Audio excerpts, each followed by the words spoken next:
This test is conducted at approximately 11:30 each Wednesday morning, weather permitting. If this had been an actual emergency weather situation, the warning alarm would have been followed by an actual watch for warning. Its reception in this broadcast and the warning alarm will vary at any given location. This variability, normally more noticeable at greater distances from the transmitter, will occur even if you are using a quality receiver in perfect working order. To provide the most consistent warning service possible, the warning alarm will normally be activated for warnings in selected watches within a 40-mile radius of your transmitter.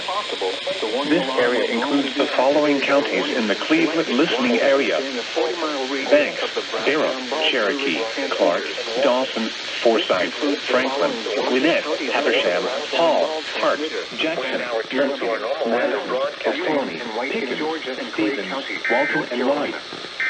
This concludes the weekly test of the warning alarm system. We now return to our normal Georgia broadcasting. This concludes the weekly test of the warning alarm system. We now return to our normal weather broadcasting.